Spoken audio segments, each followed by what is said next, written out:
आप देख रहे हैं इंडिया टाउन न्यूज, भारत की बात। नमस्कार, स्वागत है आपका हमारे खास बुलेटिन खबरें राजनांदगांव में। मैं हूं आपके साथ निशा। चलिए बुलेटिन की शुरुआत से पहले एक नजर आज की हेडलाइंस पर। छत्तीसगढ़ राज्य गठन के 25 वर्ष पूरे, 1 नवंबर को होगा विधानसभा भवन का लोकार्पण। खैरागढ़ जिले से प्रतिनिधिमंडल रहेगा शामिल। लालबाग पुलिस की त्वरित कार्रवाई से फैली शांति, ग्रामीण क्षेत्र में अशांति फैलाने वाले 2 युवक गिरफ्तार। प्रतिबंधात्मक धाराओं में कार्रवाई कर भेजा गया एसडीएम को। पुलिस और साइबर सेल की संयुक्त कार्रवाई, 336 पौवा देशी प्लेन शोले ब्रांड शराब जब्त। आरोपी आबकारी अधिनियम के तहत जेल भेजा गया। मां काली प्रतिमा का विसर्जन संपन्न, शिव शक्ति महाकाली समिति ने निकाली शोभा यात्रा। पूजा अर्चना के बाद हुआ विसर्जन।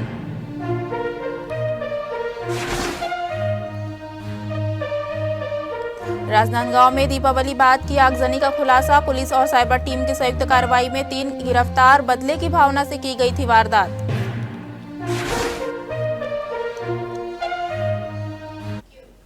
चलिए बढ़ते हैं खबरों की ओर। राजनांदगांव में दीपावली के बाद सफाई अभियान जोर पकड़ रहा है।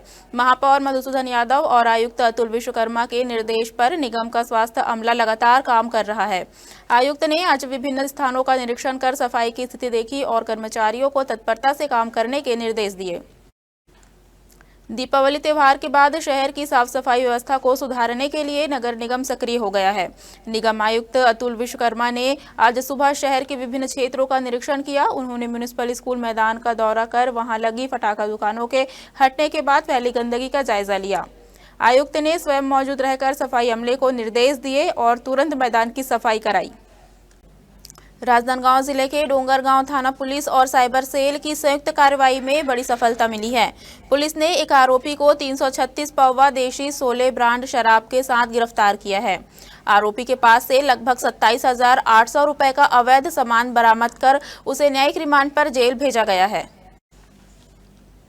राजनांदगांव जिले की डोंगरगांव पुलिस ने साइबर सेल के सहयोग से अवैध शराब कारोबार पर बड़ी कार्रवाई की है। 23 अक्टूबर की रात ग्राम कुमरदा के पास डामर प्लांट के सामने मोंगरा नहर पुलिया के पास छापामार कार्रवाई की गई। यहां आरोपी डिकेश्वर साहू उम्र 33 वर्ष अवैध रूप से देशी प्लेन शोले ब्रांड शराब की बिक्री करने की फिराक में था। सूचना पर पुलिस और साइबर सेल की संयुक्त टीम ने घेराबंदी कर आरोपी को मौके से पकड़ लिया।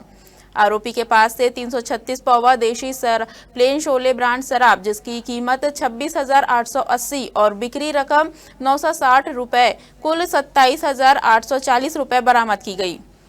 पुलिस ने आरोपी के खिलाफ धारा 34(2) आबकारी अधिनियम के तहत अपराध पंजीबद्ध कर उसे न्यायिक रिमांड पर जेल भेज दिया है। छत्तीसगढ़ राज्य के गठन की रजत जयंती के अवसर पर आगामी 1 नवंबर को नवनिर्मित विधानसभा भवन का भव्य लोकार्पण कार्यक्रम आयोजित होगा। इस ऐतिहासिक आयोजन का शुभारंभ प्रधानमंत्री नरेंद्र मोदी के कर कमलों से किया जाएगा। इस कार्यक्रम में खैरागढ़, छुईखदान, गंडई जिला पंचायत के प्रतिनिधि भी शामिल होंगे। 1 नवंबर 2025 को छत्तीसगढ़ राज्य अपने गठन के गौरवशाली 25 वर्ष पूरे करेगा। इस अवसर पर रायपुर स्थित नवनिर्मित विधानसभा भवन का भव्य लोकार्पण किया जाएगा। राज्य के इस ऐतिहासिक क्षण का शुभारंभ प्रधानमंत्री नरेंद्र मोदी करेंगे। इस समारोह में खैरागढ़ जिला पंचायत अध्यक्ष श्रीमती प्रियंका खमहन ताम्रकार, उपाध्यक्ष विक्रांत सिंह, सभी जिला पंचायत सदस्य और जनपद पंचायत अध्यक्ष उपाध्यक्ष शामिल होंगे। प्रतिनिधिमंडल 1 नवंबर की सुबह 8:30 बजे रायपुर पहुंचेगा। प्रशासन ने सभी आवश्यक तैयारियां पूरी कर ली है और जनप्रतिनिधियों को औपचारिक आमंत्रण भेजा जा चुका है।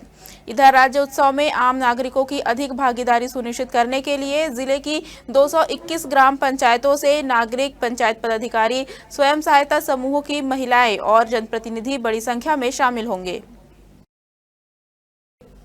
राजनांदगांव के शंकरपुर में भाई दूज के अवसर पर स्थापित मां काली की प्रतिमा का आज विधि विधान से विसर्जन किया गया। शिव शक्ति महाकाली पूजा समिति द्वारा भव्य शोभा यात्रा निकाली गई, जिसमें श्रद्धालुओं ने जयकारों के साथ माता को विदा किया। राजनांदगांव शहर के शंकरपुर वार्ड में हर साल दीपावली के बाद भाई दूज के अवसर पर मां काली की प्रतिमा स्थापित की जाती है।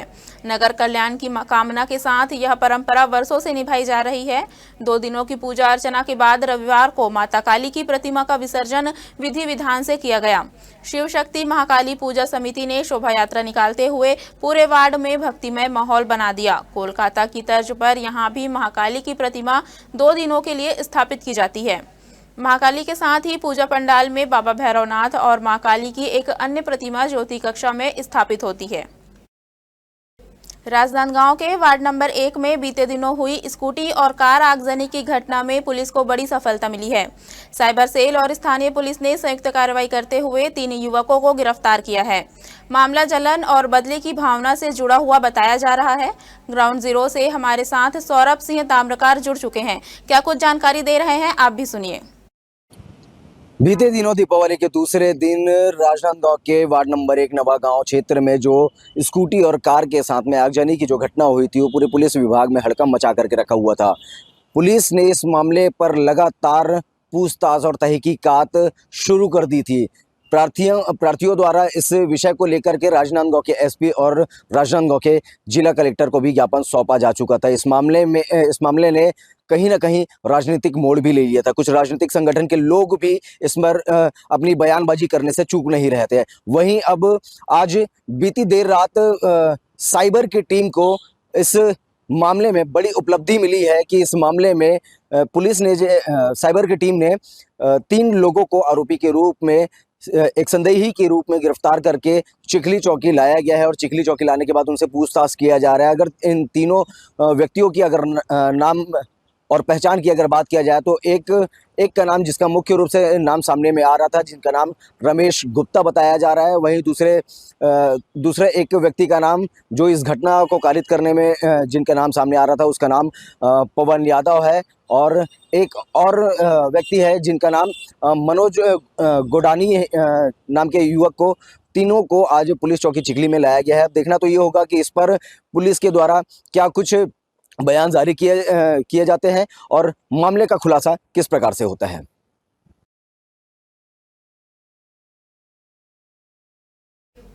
राजनांदगांव शहर के नवागांव इलाके में दीपावली के बाद देर रात एक घर के बाहर रखी 2 स्कूटियों में अचानक आग लग गई।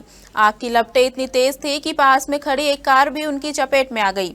इस घटना से इलाके में अफरा तफरी का माहौल बन गया था। वाहन मालिक ने पुलिस को बताया कि घटना किसी व्यक्तिगत रंजिश और जलन की भावना से की गई है।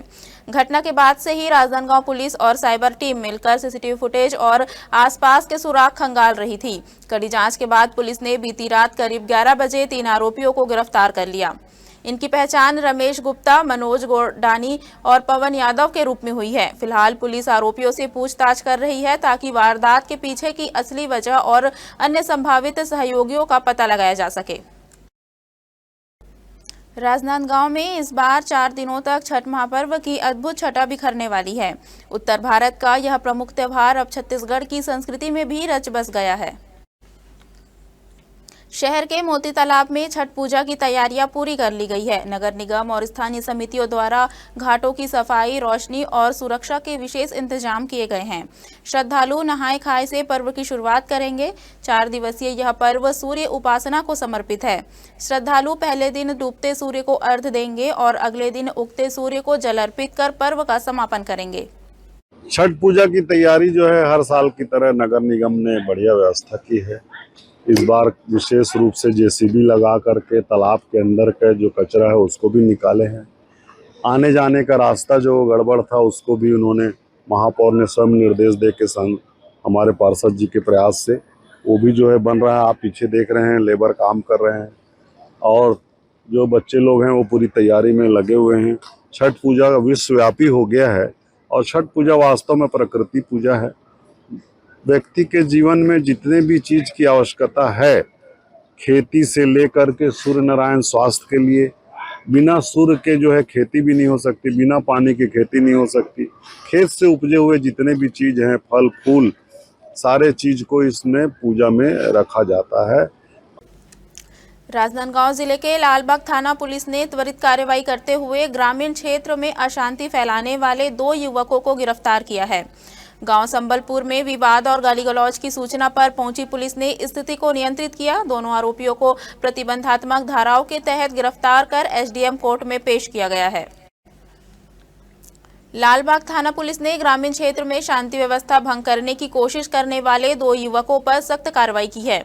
जानकारी के मुताबिक ग्राम संबलपुर में मोहित साहू और सूरज साहू नामक 2 युवक आवेदक उमाकांत चंद्राकर को धमका रहे थे। दोनों ने आवेदक पर दबाव बनाकर गाली गलौज और झगड़ा किया, जिससे गांव में तनाव की स्थिति बन गई। सूचना मिलते ही थाना प्रभारी निरीक्षक राजेश कुमार साहू के नेतृत्व में पुलिस टीम मौके पर पहुंची और समझाइश का प्रयास किया, लेकिन आरोपी और अधिक उत्तेजित हो गए तथा विवाद बढ़ने लगा।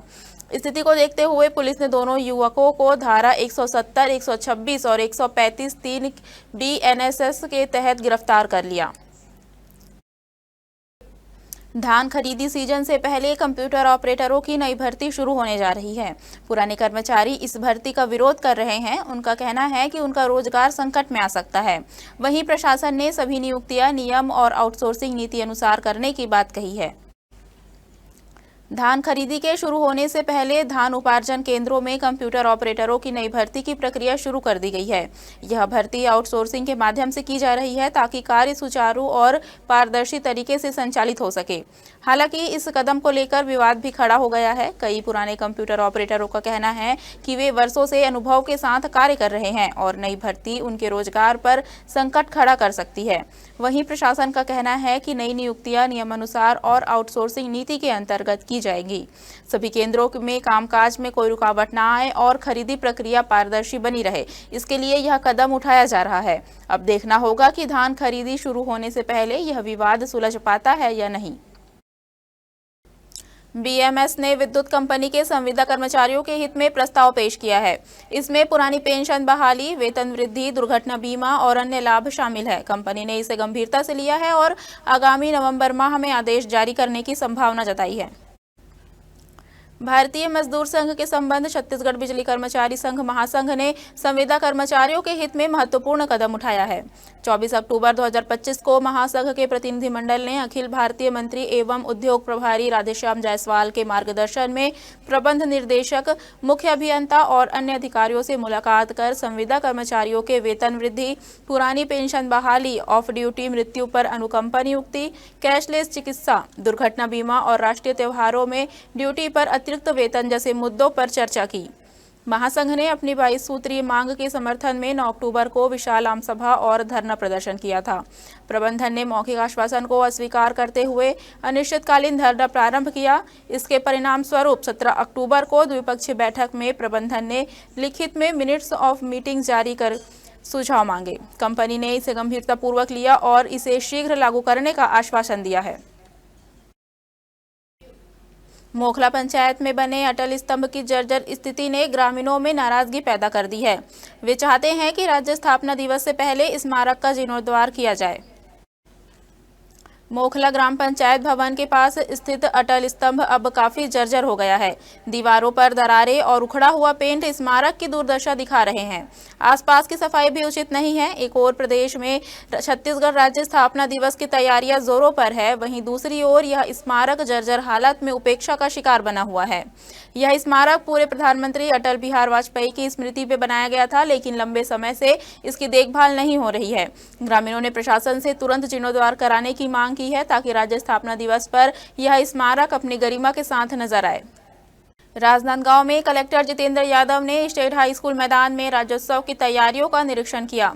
उन्होंने अधिकारियों को स्टॉल, मंच, पार्किंग और अन्य व्यवस्थाओं को बेहतर बनाने के निर्देश दिए। अधिकारियों को जिले में किए गए कार्यों की उत्कृष्ट प्रदर्शनी लगाने के लिए भी सुझाव दिए गए। कलेक्टर जितेंद्र यादव ने आज स्टेट हाई स्कूल मैदान में राज्योत्सव की तैयारियों का जायजा लिया। उन्होंने विभिन्न विभागों द्वारा लगाए जाने वाले स्टॉल, मंच, बैठक व्यवस्था, पार्किंग और एंट्री गेट का निरीक्षण किया। कलेक्टर ने अधिकारियों को निर्देश दिए कि वे जिले में किए गए उल्लेखनीय कार्यों को प्रदर्शनी में प्रदर्शित करें। इसके अलावा उन्होंने आयोजन के सभी पहलुओं को सुव्यवस्थित करने और बेहतर व्यवस्थाएं सुनिश्चित करने के लिए आवश्यक दिशा निर्देश दिए। इस अवसर पर सीईओ, जिला पंचायत, अपर कलेक्टर, अतिरिक्त पुलिस अधीक्षक और नगर निगम आयुक्त सहित अन्य अधिकारी भी उपस्थित रहे। हमारे खास बुलेटिन खबरें राजनांदगांव में फिलहाल इतना ही। मुझे दीजिए इजाजत। नमस्कार।